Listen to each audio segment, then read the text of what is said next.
Hello, guys, welcome back to Indian Bridge. Today, we have come up with an interesting case study that is, the story of the silent war in the Indo Pacific between India and China.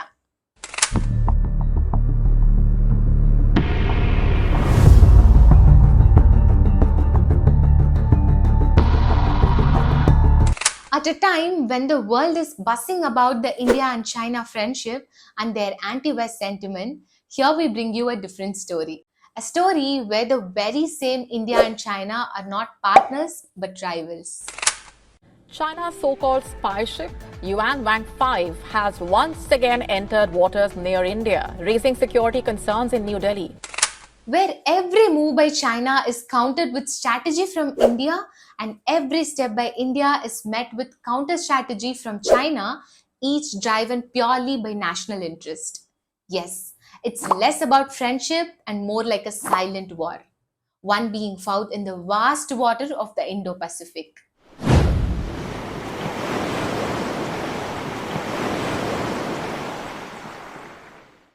So before we begin, let me paint a picture for you with three key points which highlight the significance of Indo-Pacific and why the global focus has shifted from the Euro-Atlantic in 19th century to the Indo-Pacific in the 21st century. First, the population.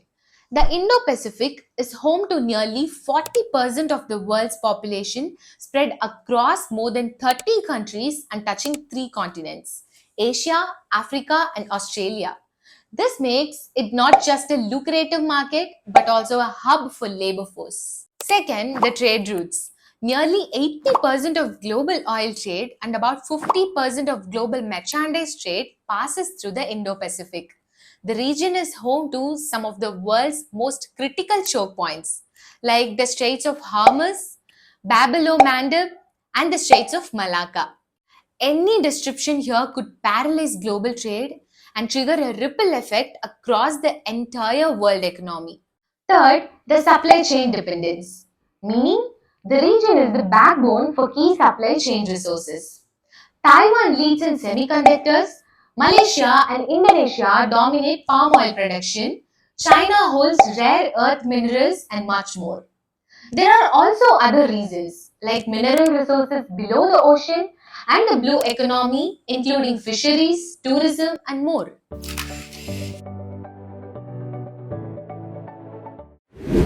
Now, getting back to China and India, both have a high dependence on the Indo Pacific for their own reasons. First, for China. Nearly 80% of China's maritime oil imports passes through the Strait of Malacca, making this narrow choke point vital for its economy. Second, exports. As the factory of the world, China relies heavily on maritime transport to move its goods abroad. Shipping by sea remains the cheapest and more efficient way. Third, the BRI, Belt and Road Initiative.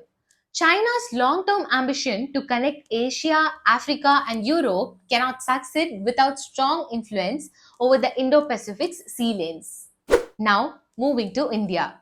India's dependence on the Indo-Pacific begins with its geographical location with a coastal line stretching over 7,500 kilometers, 9 coastal states, and 2 key island groups. India is inherently a maritime nation. Second, its energy security. Around 50% of India's crude oil is imported through the Strait of Hormuz. Any disruption here would directly threaten India's energy supply and economic stability. Third, maritime security. India's vast coastline also exposes it to challenges like smuggling, piracy, drug trafficking, and organized crime. This makes naval presence and surveillance in the Indo Pacific essential to national security. Fourth, connectivity. The Bay of Bengal is vital for India's northeast connectivity. If the narrow Siliguri corridor, often called the chicken's neck, is ever blocked, India's link to the northeast would depend solely on maritime routes. That's why projects like the Kalandan Multimodal Transit Corridor are being developed to connect the northeast through the Bay of Bengal. Now, let's get into the most interesting part of the story. The strategies both China and India are using to contain one another in the Indian Ocean. China is developing Gwadar Port in Pakistan as the part of the China-Pakistan Economic Corridor, that is CPEC. This road and rail network links China's Jiangxin province directly to the Arabian Sea, giving it a much shorter route to the Indian Ocean and to Africa. To counter this, India is investing in Chabahar port in Iran, located just about 70 kilometers from Gwadar port. Chabahar not only gives India an alternative trade route into Central Asia by passing Pakistan, but also places it close to Strait of Hormuz, a narrow waterway through which nearly half of India's crude oil imports pass.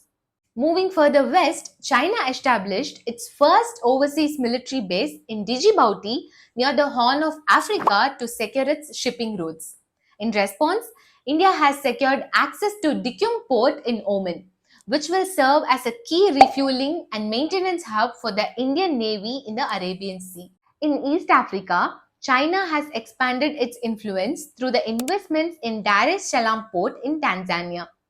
To strengthen its own position in the region, India signed an agreement in 2015 with Seychelles to jointly develop facilities on Assumption Island, providing a potential forward operating base in the Western Indian Ocean.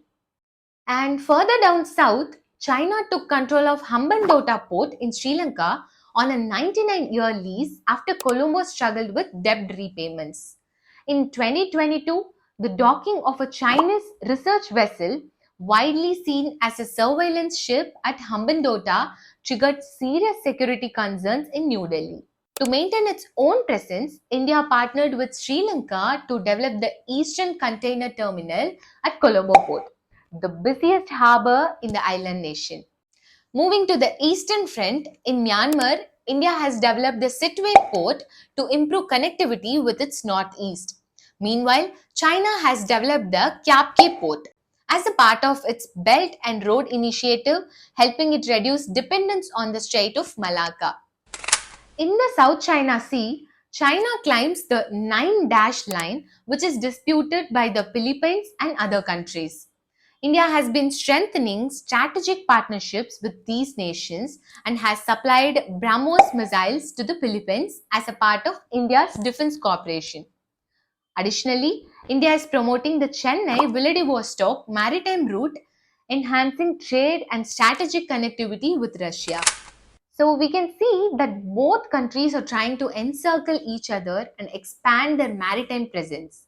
China's strategy is often called the string of pearls, while India's is referred to as the necklace of diamonds.